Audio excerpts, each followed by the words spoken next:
Dr. Amira Osai pressed her palm against the cool observation window, watching ships of every imaginable design drift past like metal fish in an endless ocean. 3 months into her assignment at Galactic Council Station 7, and she still caught herself staring at the sheer diversity of life forms moving through the corridors. Today marked her first attendance at an actual council session, and her stomach twisted with nervous excitement. The assembly hall stretched before her like an amphitheater carved from starlight. Hundreds of species occupied the tiered seating, each delegation separated by atmospheric barriers that glowed faintly at their edges. The Torgathi representatives, massive beings covered in metallic scales, dominated the central platform. Their voices rumbled through the translation system like distant thunder. Amira found her seat in the human delegation area, a modest corner reserved for Earth's recent admission to the Council. Ambassador Roland Webb nodded at her arrival, but kept his attention fixed on the proceedings. A trade dispute between the Viron hegemony and the Grenwood Collective was reaching its conclusion, both sides gesticulating with appendages that ranged from tentacles to branches. Then she saw them. Near the back of the hall, almost hidden behind a structural pillar, sat three crystalline beings. They looked like living sculptures made from frosted glass, their bodies catching and refracting the ambient light into soft rainbow patterns. One of them stood, and colors rippled across its surface in waves, shifting from deep blue to bright yellow in sequences that felt almost like speech. Nobody looked at them. The Torgathi speaker continued addressing the assembly about grain shipments. The Viron delegation conferred among themselves. The crystalline being's colors intensified, flashing in what seemed like increasingly urgent patterns. Still, every other species in the hall acted as if empty space occupied that corner. Amira leaned toward Ambassador Webb. "Who are they?" Webb glanced where she indicated, his brow furrowing. "The Lumery. They're always here trying to get council attention. Been at it for decades from what I understand." "Why is everyone ignoring them?" "Because that's what the council does with species that can't offer anything valuable in return." Webb's voice carried an edge of bitterness. "Welcome to galactic politics, Dr. Osai." The session dragged on for another 2 hours. Amira found herself watching the Lumery more than the official proceedings. The one who had stood earlier tried 3 more times to gain recognition from the speaker. Each time, they were passed over as if they had not moved at all. The other 2 Lumery sat motionless, their internal light dimming gradually like hope bleeding away. When the session finally adjourned, Amira made her way through the departing crowds. Most delegates clustered in groups, discussing deals and alliances in dozens of languages. The Lumery walked alone, keeping to the edges of the corridors where the lighting was poorest. She followed them to a public garden area, one of the few spaces on the station where different atmospheric needs could coexist. The Lumery stopped near a viewing panel that showed the stars beyond the station's hull. Up close, Amira could see fine details in their crystalline structure, like veins of light running through translucent stone. "Excuse me," she said, then realized she had no idea if they could hear her. The tallest Lumery turned. Colors flowed across their surface, and a moment later, a translation device attached to their chest flickered to life. "You can see us." The voice sounded surprised, almost disbelieving. "Of course I can see you. I'm Dr. Amira Osai with the human delegation. I am Prism Hura members. These are Filter of Truth and Clarity in Darkness." The Lumery gestured to their companions. "Forgive our shock. It has been many cycles since anyone acknowledged our presence." Amira felt her chest tighten. "How long have you been petitioning the council?" 200 cycles, by your measurement approximately 40 years. Prism's colors shifted to a muted gray. "We come to every session. We submit formal requests through every available channel. We follow every protocol exactly as written, and we are invisible." "What are you asking for?" Filter of Truth moved closer, and when they spoke, Their entire body pulsed with desperate urgency. Our homeworld is dying. Our sun entered an unstable phase 3 generations ago. The radiation levels increase with each passing year. We have maybe 2 of your years before a Shamir becomes completely uninhabitable. How many Lumeri are there? 4 million souls on our world. Another few thousand scattered on colony outposts. Prism's light dimmed further. We came to the council because we thought civilized species helped each other. We thought the galaxy cared about life itself, not just profitable life. Clarity and Darkness, smaller than the others, spoke for the first time. Their voice carried a youthful quality even through the translator. We tried to offer what we could, our knowledge of light harmonics, our mathematical theories, our art. But the council said we had nothing of strategic value. Our bodies are made of common minerals. Our world has no rare elements. We are, in their estimation, worthless. Amira thought of her grandmother, who had fled drought-stricken regions of West Africa during Earth's resource wars. Strangers had taken her in, fed her, helped her reach safety. Those strangers had nothing to gain from their kindness except the knowledge that they had saved a life. "Tell me about your people," she said quietly. Prism Hura members began to project images through their crystalline body. Amira saw cities that looked like forests of living glass, catching sunlight and spreading it through structures that seemed to grow rather than be built. She saw Lumeri children, smaller and more translucent than adults, playing games that involved making light patterns bounce between them. She saw art that existed in 4 dimensions, sculptures that changed based on the angle of viewing and the quality of ambient light. She saw a people who loved beauty, who valued knowledge, who cared for their young and honored their old. A civilization that had done nothing wrong except exist in a galaxy that measured worth in currency and resources. "Dr. Osai," Prism said softly, "do you truly see us?" Amira met what she thought might be their eyes, crystalline nodes that reflected her own image back at her. "I see you, and I promise you this, I'm going to make sure everyone else does too." The 3 Lumeri stood in silence for a long moment. Then colors began flowing across their surfaces again, brighter this time, mixing in patterns that the translator could not capture, but that Amira understood anyway. It was the visual language of hope encountering kindness after years of silence. As she walked back toward the human delegation quarters, Amira pulled up her personal interface and began drafting a report. She had joined the diplomatic corps to help bridge the gap between humanity and the wider galaxy. She never imagined her first real test would involve convincing the galaxy to remember what being civilized actually meant. The data scrolled across Ambassador Roland Webb's desk display in neat columns, each number representing another reason why Earth should walk away from the Lumeri situation. Amira watched his expression shift from interested to concerned to troubled as he absorbed her 3 weeks of research. "You've been thorough," Webb said finally, leaning back in his chair. "The radiation modeling is solid.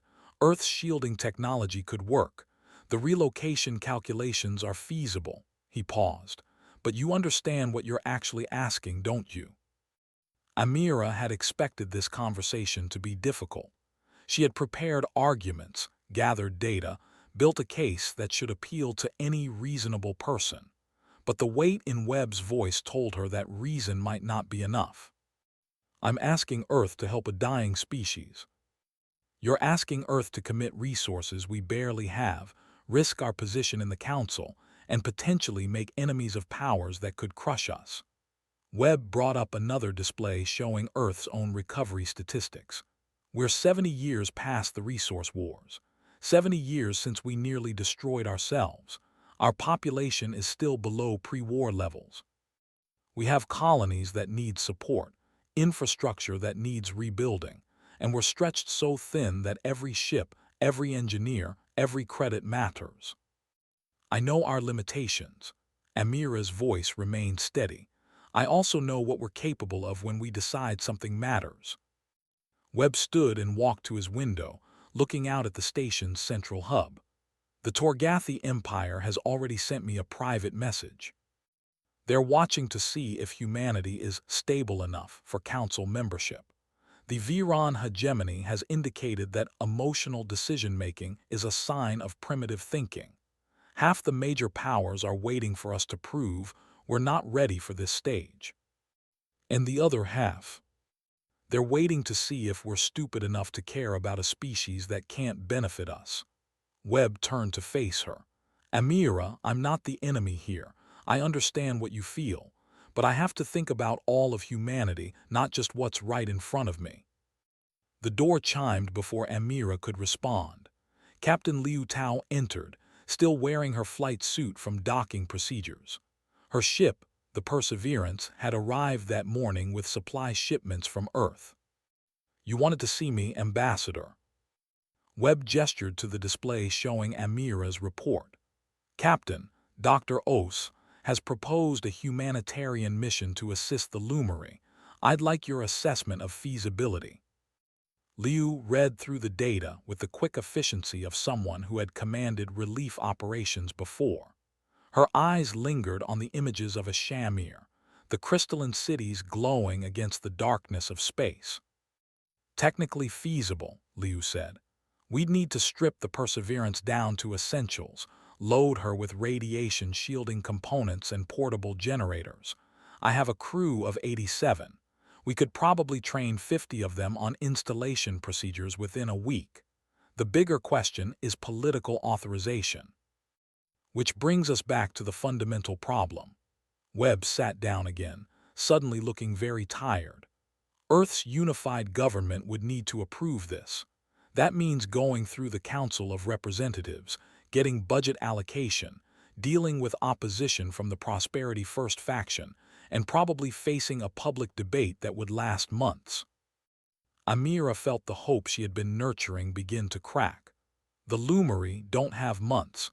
They have less than 2 years total, and every day that passes makes the situation worse. I understand that. Webb's frustration leaked through. But democracy is slow, Amira. That's both its strength and its weakness. I can't just order humanity to commit to something this big. Liu cleared her throat. What if you didn't have to? Both of them looked at her. The captain pulled up her personal interface and began transferring files to Webb's system. I've been following the news from Earth. There's been a grassroots movement growing for the past 2 weeks. Students protesting outside government buildings. Worker unions passing resolutions. Families who remember the resource wars demanding we help the Lumeri. Webb frowned. How do they even know about the Lumeri? Liu glanced at Amira, and a flicker of understanding passed between them. Someone leaked Dr. Osai's preliminary report to Earth's public networks. It went viral. The phrase, "we see them," is trending across every major platform. Webb's expression darkened. Amira, did you? Yes. She met his gaze without flinching. Because I knew you'd have good reasons to say no, and I knew that sometimes you need public pressure to do the right thing instead of the safe thing. For a long moment, Webb said nothing. Then, surprisingly, he laughed. It was not a happy sound. You just bet our entire future on humanity's conscience. I hope you know what you're doing. His interface chimed with an incoming priority message. Webb's face went through several expressions as he read it, settling finally on resignation mixed with something that might have been pride. The unified government just sent new orders. They're authorizing the mission. Full humanitarian relief for the Lumeri, funded by emergency public subscription. He looked at Amira. Congratulations, Doctor. You just forced Earth to live up to its ideals. Liu was already pulling up mission parameters. How soon do you need us ready? Yesterday would be good. Webb brought up political reports from the council. The Torgathi are going to lose their minds. The Viran will probably threaten sanctions. We need to move fast before they can organize opposition. My crew can be ready in 48 hours, Liu said. But Ambassador, you should know something. This isn't going to be just Earth. I've been talking to other ships' captains while docked here. The Kirith nomad fleet sent a message. They want to help. The Kirith, Webb looked surprised. They barely interact with the Council. They were nearly wiped out 50 years ago. Nobody helped them. They survived by scattering across space, living on their ships, refusing to die quietly. Liu's voice carried respect. Apparently, they recognized the situation. Amira felt something shift in her chest, a loosening of tension she had not realized she was carrying. It's not just about saving the Lumery, is it? It's about what kind of galaxy we want to live in. Idealism will get you killed in politics, Webb said, but his tone had softened. However, maybe that's what the galaxy needs right now, a little dangerous idealism. He stood and extended his hand to Amira. You have 48 hours to prepare your team. Captain Liu will get you to a Shamir. Try not to start a war on your first major assignment.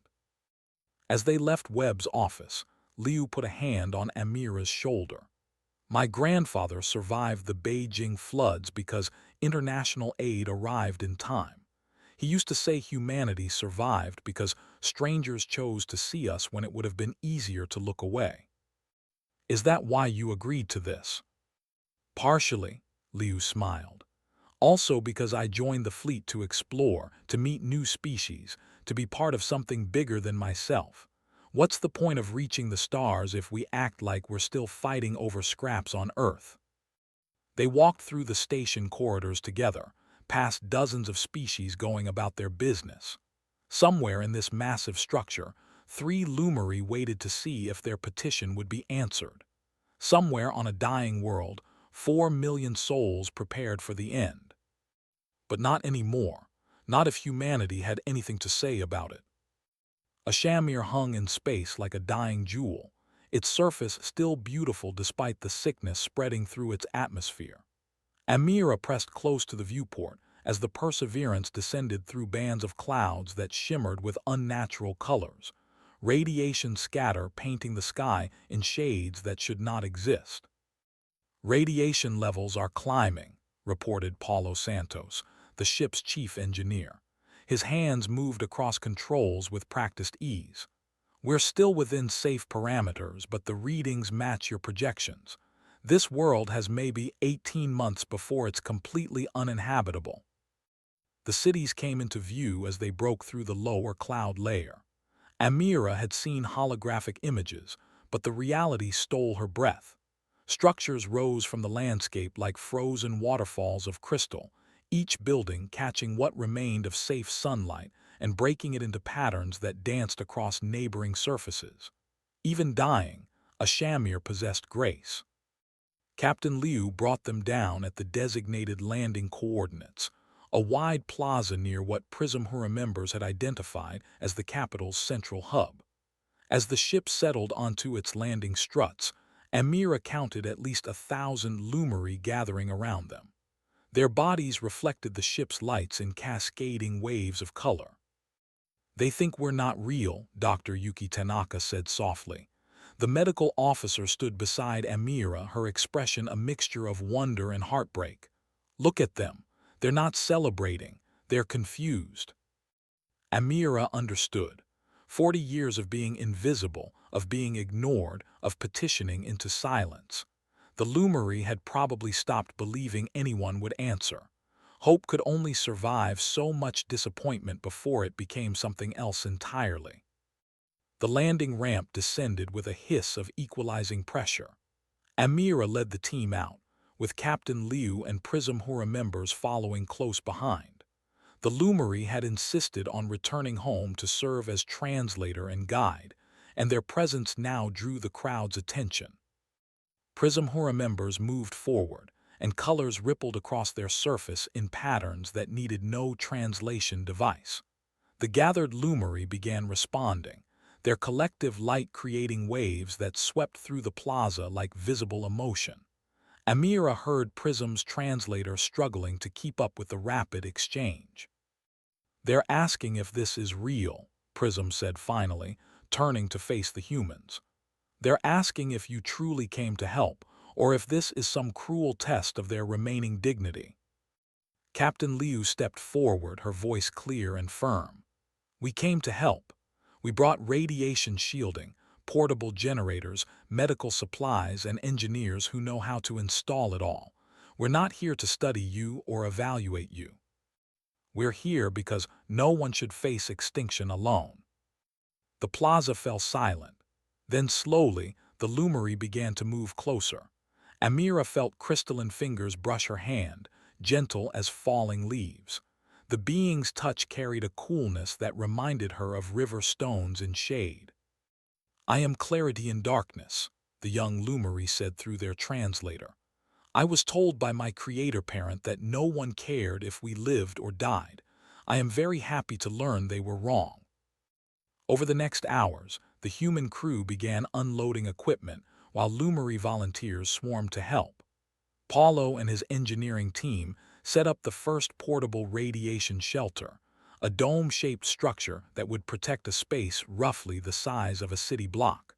The Lumary watched with intense focus as he explained the principles. "The shield creates a magnetic deflection field," Paulo said, gesturing to the generator's core. "It won't stop all radiation, but it'll reduce exposure by about 90%, enough to make the difference between slow death and survival." One of the Lumary engineers, identifying themselves as Beam-Through Prism, examined the technology with evident admiration. "We understand magnetic principles but never applied them this way. Our technology focused on light manipulation and crystal growth. We never needed to shield from our own sun before." "Could you show me your light manipulation technology?" Paulo asked. "Maybe we can combine approaches, make the shields more efficient." Beam-Through Prism's colors brightened with what might have been excitement.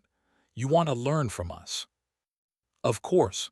Just because we're helping doesn't mean you don't have knowledge worth sharing. That's how cooperation works." Amira watched the exchange with satisfaction. This was what she had hoped for, what she had believed possible. Not charity that created dependence, but genuine collaboration that recognized the value each species brought. Dr. Tanaka had set up a medical station and was working with Lumary healers to understand how radiation affected crystalline biology. The challenges were unique. Where organic tissue could be treated with conventional medicine, crystal structures required different approaches, methods that involved resonance frequencies and harmonic adjustments. "Your healers are brilliant," Tanaka said as Amira checked on her progress. "They've been working with radiation sickness for 3 generations now. They know things about frequency-based healing that could revolutionize how we treat certain conditions in organic species." News of Earth's arrival had spread across the planet. More Lumary settlements began sending representatives, asking when the shields would reach their areas. Captain Liu worked with Prism to create a priority system based on radiation exposure levels and population density. Then the alert came from the Perseverance's sensor officer. "Captain, we have multiple ships entering the system. 17 vessels, mixed configurations. None are broadcasting Council identification codes." Liu's jaw tightened. "Battle stations, prepare defensive protocols." But as the ships came into scanner range, their identifications came through. The first was the Wandering Star, flagship of the Kirith Nomad fleet. Behind it came vessels from the Halesi, the Sorathi, the Grenwood Collective, and a dozen other species that Amira recognized from the margins of council meetings. The Kirith Elder's message came through on open frequencies.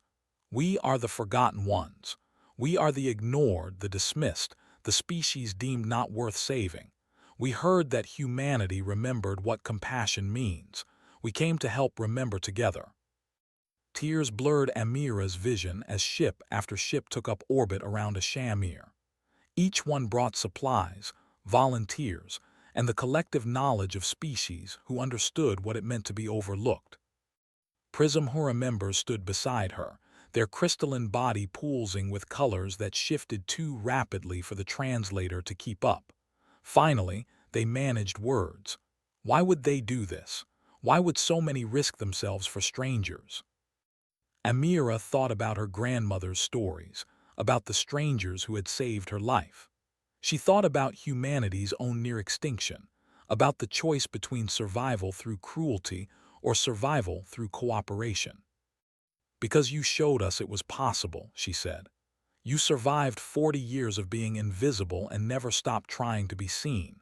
You never gave up your dignity, never compromised your values, never became cruel in response to cruelty. You reminded us what's worth protecting." Below them, the first radiation shelter activated. A dome of shimmering energy spread across a section of the crystalline city. Inside its protection, young Lumeri began to play, their lights dancing without fear of the poisoned sky above. More ships continued to arrive, and Amira realized they were witnessing something unprecedented in galactic history. Not a council mission, not a calculated exchange of resources, but dozens of species choosing compassion over convenience, choosing to see rather than ignore. The galaxy was about to learn a lesson that humanity had paid dearly to understand. Civilization was not measured by the height of your towers or the power of your weapons. It was measured by who you chose to help when helping cost you something. The tactical display showed 23 warships arranged in an intimidating crescent around a Shamir's orbital space. Every one of them bore the crimson markings of the Torgathi Empire's enforcement fleet. Captain Liu studied the formation with the calm that came from years of crisis management, but Amira could see tension in the way her fingers rested near the communication controls. "They've been holding position for 3 hours, Paulo reported from the engineering station. "No weapons lock, no active targeting, but they're not hiding their presence either." Below them, the relief operation continued. 42 species now worked on a Shamir's surface, installing radiation shelters at a pace that had exceeded every projection. The Kirith had brought modular habitat technology. The Halesi contributed water purification systems that worked on principles humanity had never considered. The Sorathi miners were helping construct underground facilities that could serve as emergency shelters. Ambassador Webb's face appeared on the communication screen, calling from Council Station 7. His expression was grim. "The Torgathi formally demanded you cease operations and withdraw immediately. They're calling this an unsanctioned intervention in violation of Council economic protocols." "Economic protocols," Liu said flatly. "They're talking about trade regulations while people are dying. They're talking about power and precedent. You've inspired 24 species to act independently of Council authority. The major powers are terrified of what that means." Webb paused. "The Viran hegemony has imposed trade sanctions on Earth. The Confederation of Advanced Worlds is threatening to revoke our Council membership. We're facing serious consequences here." Amira moved into view of the camera. "Should we stop?" Webb's laugh was bitter. 3 days ago I would have said yes, but then I started receiving messages from species we've never even spoken to before, from colonies on the edge of Council space, from beings who have watched the major powers ignore suffering for centuries. They're saying that if Earth backs down now, they'll know the whole Council is worthless. "What are your orders?" Liu asked. "The unified government says we continue, come what may." Webb's image flickered slightly. "But Captain, understand what's at stake. If the Torgathi decide to enforce their demands with violence, Earth doesn't have the military capacity to protect you." The communication cut as proximity alarms blared. The Torgathi formation was moving, tightening their encirclement. On the surface, the relief workers paused in their tasks, looking up at skies that might soon fill with weapons fire. Then something unexpected happened. The Kirith fleet, which had been maintaining position near a Shamir's far moon, suddenly accelerated. The Wandering Star and her sister ships moved to position themselves between the Torgathi formation and the planet. It was not an aggressive maneuver, but the message was clear. "Kirith Elder is broadcasting on open channels," the communications officer said. The translation came through. the elder's voice carrying the weight of centuries of survival against odds that should have destroyed them. "We speak to the Torgathi Empire. We were once a thriving civilization with 12 colony worlds. When our home sun went supernova, we petitioned the Council for aid. We were denied because we could not afford the rescue. We lost 8 billion souls because wealth mattered more than life." The channel remained open as other voices joined in. The Halisi representative spoke next. "Our swamp world was poisoned by industrial runoff from a Torgathi mining operation. We asked for environmental remediation. We were told it was not economically viable. 200,000 of our young died in contaminated waters." The Sorathi followed. "We were called primitive because we live underground, and our technology focuses on different priorities than yours. You took our mineral resources and gave us barely enough in trade to survive. You deemed our lives worth less than the metals you extracted from our world." Species after species added their testimony. The Grenwood Collective, the Murren Enclaves, the Scattered Suns Coalition. Each one had a story of abandonment, of suffering ignored, of being deemed unworthy of help by the powers that ruled the galaxy. "So we say this," the Kirith elder concluded. "You will have to go through all of us. We will not fire first, but we will not abandon those who need help. We have remembered what the Council taught us to forget, that life has value beyond profit." The Torgathi formation hung in space, and Amira imagined the calculations happening on those warship bridges. 23 enforcement vessels against a ragtag fleet of 42 ships from species nobody took seriously.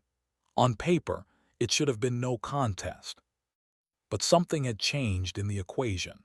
These were not military vessels, but they were crewed by beings who had survived the Council's indifference. They had lived through disasters that should have destroyed them.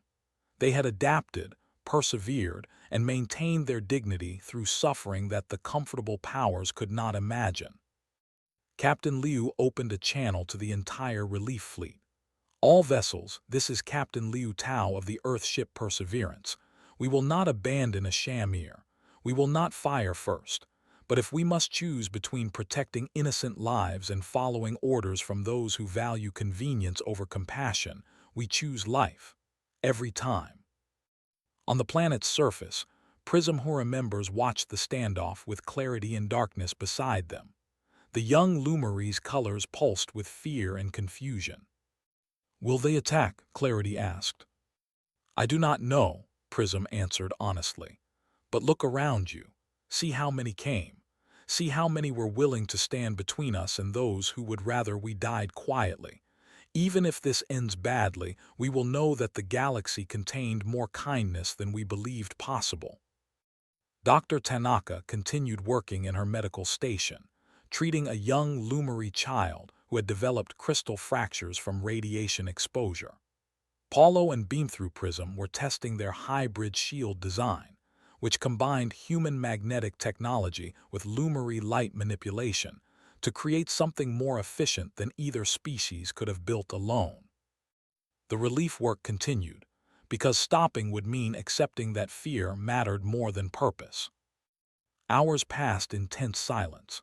The Torgathi commander sent no further communications. The warships maintained their positions, but they did not advance. Amira realized that the Empire faced an impossible choice.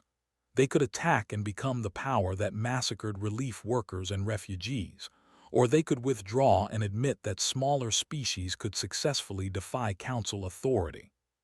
Finally, as a Shamir's sun began to set, painting radiation clouds in colors that should have been beautiful, the Torgathi formation broke orbit.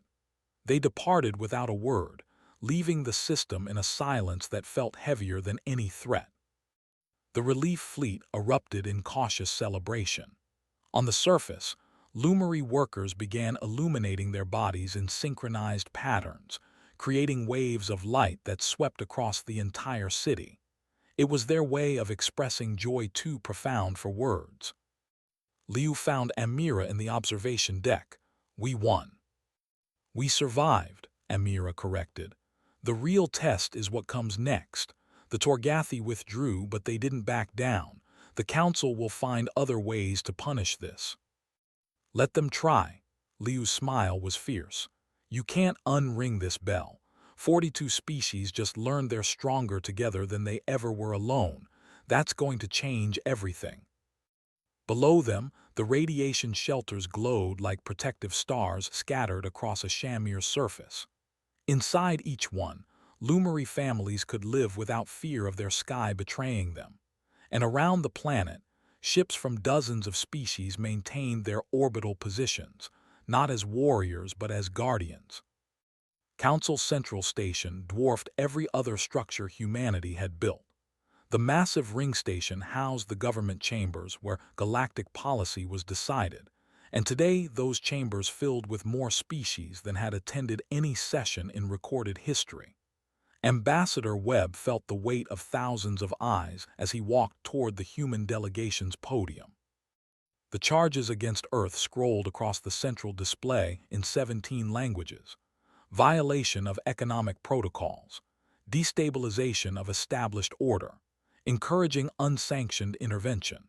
The list continued for 3 full screens, each accusation carefully worded to make humanity sound like dangerous radicals threatening galactic civilization itself. The Torgathi speaker stood at the prosecutor's platform, their metallic scales gleaming under the chamber's lights. The council was built on principles that have maintained peace for 10,000 years. Every species contributes according to their capacity and receives according to their value. This system works because it is predictable, rational, and fair. Webb resisted the urge to laugh at that last word. He had spent 4 months reviewing council history, and the pattern was clear. The major powers had built a system that benefited themselves and called it fairness. Earth violated these principles, the speaker continued. They acted unilaterally to assist a species that could not repay them. They inspired chaos by encouraging others to do the same. Their actions threatened the stability we have carefully maintained. The Viran hegemony representative took the floor next, their multiple appendages gesturing in complex patterns. Humanity is too new to understand what they risk. They act on emotion rather than calculation. They measure worth in sentiment rather than utility. This makes them dangerous to themselves and others. Other major powers followed, each adding their voice to the chorus of condemnation. Earth was reckless. Earth was immature. Earth had no right to challenge established procedures. Webb waited for them to finish. He had learned in his diplomatic career that sometimes the best strategy was letting your opponents exhaust themselves with their own certainty. Finally, the speaker turned to him. Ambassador Webb, Earth has been summoned to answer for these actions. What do you say in your defense? Webb stood slowly, letting the silence stretch. He thought about Amira's report, about the images of a Shamir, about the Lumary children who would grow up now because someone decided they mattered. Defense implies we did something wrong, Webb said quietly. We helped a dying species. If that's a crime in this council, then your laws are corrupt. The chamber erupted in shocked voices. The speaker's translator struggled to convey their outrage. You dare accuse this council of corruption? I accuse this council of forgetting its purpose. Webb brought up his own display, showing records he had spent months compiling. The Kirith lost 8 billion people because they couldn't afford rescue. The Halesi watched their children die in poisoned waters. The Sorathi were exploited for resources and given barely enough to survive. Should I continue? I have documentation of 47 species who petitioned for help and were ignored because they had nothing valuable to trade. They were economic decisions, the Viran representative protested. Resources are finite, choices must be made. Then why does this council maintain a reserve fund that could have saved all 47 species and still have surplus? Webb let that fact hang in the air. I read your financial reports. The council hoards resources while people die. Not because saving them is impossible, but because you've decided they're not worth the expense. The speaker tried to regain control. You oversimplify complex economic realities. No, you overcomplicate basic morality. Webb gestured to the viewing gallery where representatives from the relief fleet had gathered. 42 species went to a Shamir, not because they were ordered to, not because they expected payment, but because they remembered what it felt like to be abandoned. They stood together and proved that compassion is not weakness. A Grenwood collective representative stood in the gallery. Their plant-based physiology required them to remain in their atmospheric container, but their translator carried clearly through the chamber. We were nearly extinct from a plague. The council said curing us was not economically relevant. We survived only through our own desperate research. How is that civilization? More voices joined in. Species that had been silent for decades suddenly found the courage to speak. Each one shared stories of being ignored, dismissed, or actively harmed by the council's economic priorities. The speaker tried to restore order, but the chamber had become something unprecedented. Not a formal session, but a reckoning. Webb pressed his advantage. You can expel Earth. You can maintain your system where only the strong are worthy of help, but you'll do it knowing that dozens of species are watching and questioning whether this council truly represents them. What would you have us do? The question came from an unexpected source. A mid-tier council member from the Pleiades sector, a species that had remained neutral in most conflicts. Abandon all economic structure. Help everyone who asks regardless of our capacity. I would have you remember that capacity is not the same as willingness, Webb said. The council has capacity. You choose not to use it. That's not pragmatism. That's cruelty dressed in spreadsheets. Prism Hura members had been granted permission to address the council as a witness. They moved to the testimony platform, their crystalline body reflecting the chamber's lights in patterns that seemed to make the very air shimmer. I petitioned this council for 40 years, Prism said through their translator. I followed every protocol. I submitted every required document. I learned your languages, studied your laws, and tried to become the kind of species you might consider worthy. And you never even looked at me. The Lumary's colors shifted to something deep and mournful. My people prepared to die with dignity because we believed that was all we had left. Then humanity arrived. They saw us. Not our resources, not our strategic value, but us. Our children, our art, our right to exist simply because we exist. Prism turned to face the major powers section.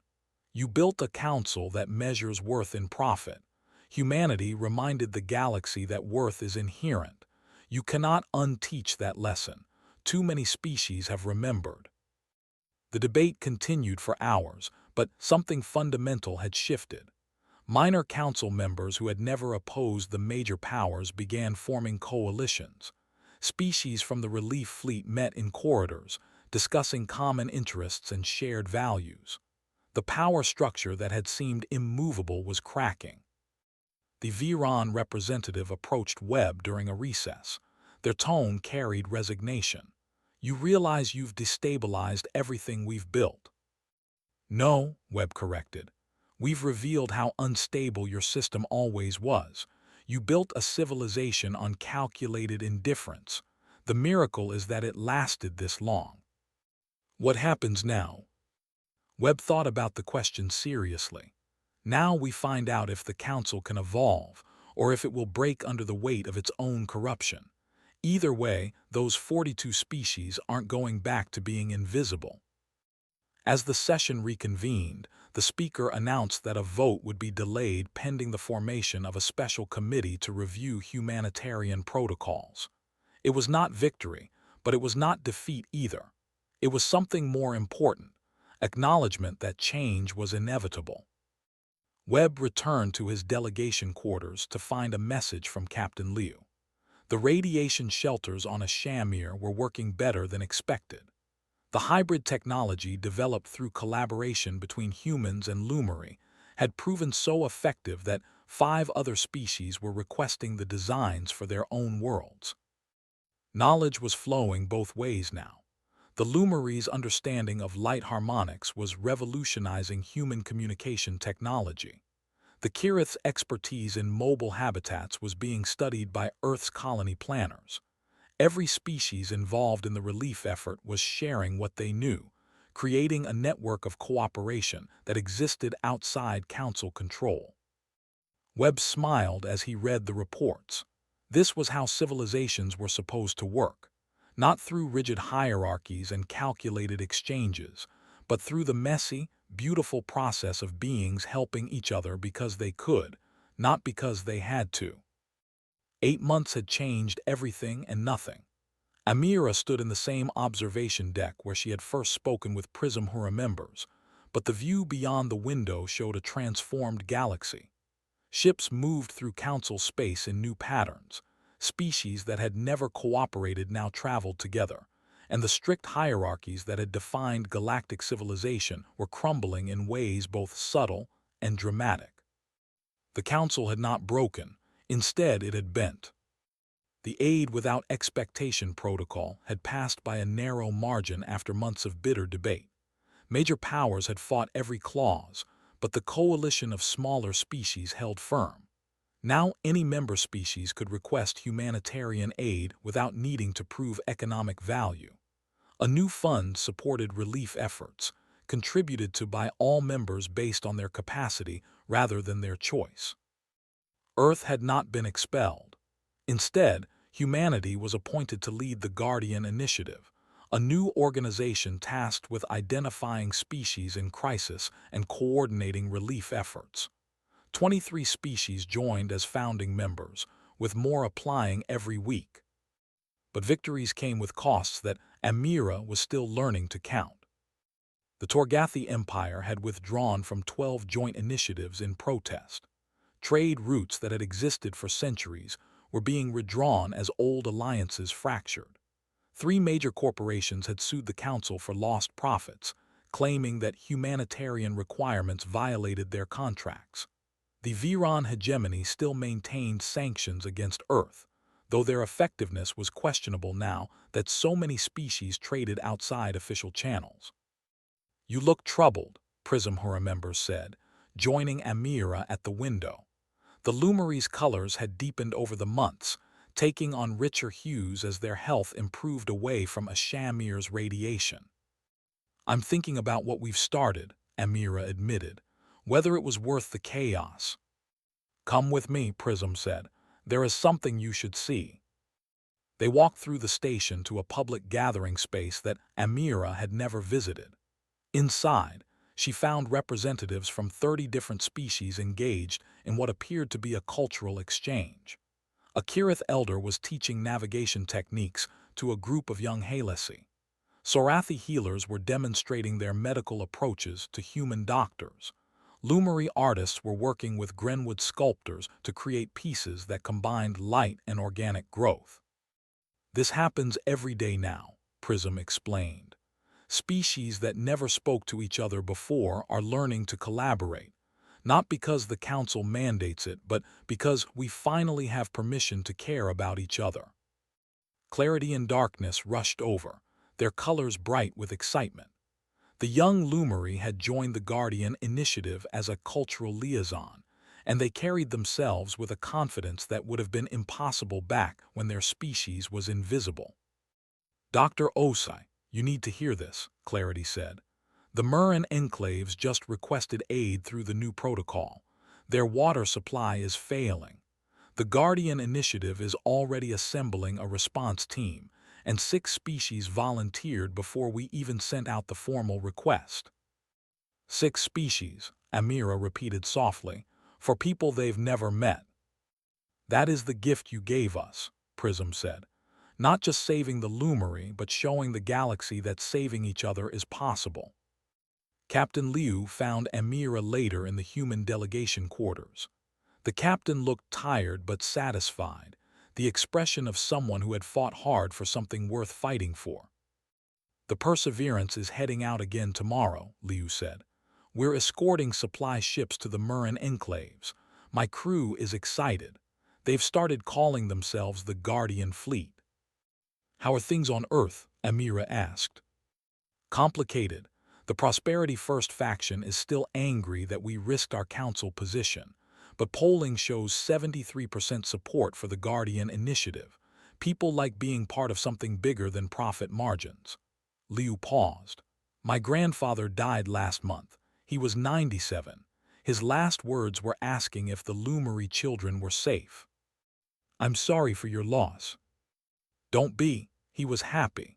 He said humanity finally remembered why we survived the resource wars, not because we were the strongest or the smartest, but because enough people chose compassion over convenience. Liu smiled sadly. He would have loved seeing what we've built here. Ambassador Webb called an emergency meeting of the Guardian initiative that evening.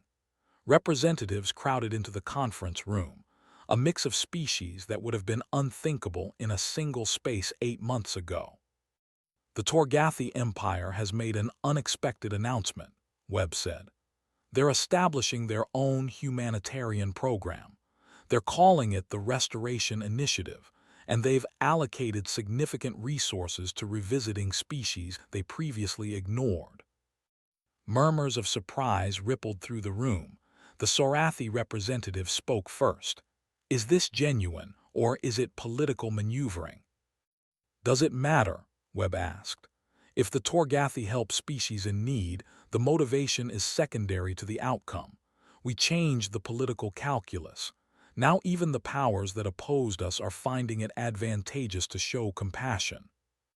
Prism Hura members added their perspective. My people have a saying that light always finds cracks to shine through. You created a crack in the council's indifference. Now that light is spreading whether they want it to or not. The meeting continued late into the station's night cycle, planning responses to 14 different crisis situations that had been identified. Resources that would have been impossible to gather 8 months ago now flowed readily. Species contributed what they could, knowledge and technology circulated freely, and the old gatekeeping structures that had controlled aid based on profit were becoming irrelevant. Amira returned to the observation deck in the early hours, needing time to process everything. She found Paulo already there, staring out at the stars with an expression of wonder. Can't sleep either, she asked. Too much to think about. Beam Through Prism sent me schematics for a new propulsion concept based on light manipulation principles. If it works, it could revolutionize space travel. And they're just giving it away, no patents, no trade secrets. Paulo shook his head. 8 months ago, that technology would have been hoarded as a strategic advantage. Everything is changing so fast. Yeah, but changing toward what? Are we building something sustainable, or are we riding momentum that will eventually crash? Paulo voiced the fear that Amira had been carrying. What happens when the next crisis comes, and it's too big for compassion to solve? Then we'll fail, Amira said simply, and we'll try again. That's what makes this different from the old system. The Council built their civilization on never failing because they never tried anything that risked failure. We're building ours on trying even when failure is possible. Dawn was breaking over the station when Prism joined them. The Lumeri's colors had taken on the soft pastels of early light, and they moved with a peace that seemed almost meditative. I am returning to Ashamir tomorrow, Prism announced. The Council has granted my people full membership. I will serve as our representative, but first I must go home and see what we have built together. Will you come back? Amira asked. Always, but I need to stand on my world and know that my people are safe, that when the sun rises, it no longer poisons us, that our children play without fear. Prism's colors shifted to something that might have been gratitude beyond words. You gave us tomorrow, Dr. Osai. Let me go see what tomorrow looks like. They stood together watching ships move through space, each one carrying beings who had learned that the galaxy was bigger than anyone had imagined. Not bigger in distance, but in possibility. In the potential for species to choose kindness when cruelty was easier, to choose connection when isolation was safer, to choose to see each other when looking away was more comfortable. Ambassador Webb's final report to Earth's unified government concluded with a simple statement that would be quoted for generations. We came to the stars hopping to find advanced civilizations. Instead, we found civilizations waiting for someone to remember what advancement actually means. Not taller towers or faster ships, but the simple revolutionary choice to care about beings who can never repay you. In teaching the galaxy to see the Luminary, we taught ourselves to see each other. That may be humanity's greatest contribution to the stars. Amira thought about her grandmother, about strangers who had offered help when help was desperately needed. The kindness had echoed across decades, across light years, and had somehow managed to reshape a galaxy. The forgotten were forgotten no more, and in remembering them, the galaxy had remembered itself.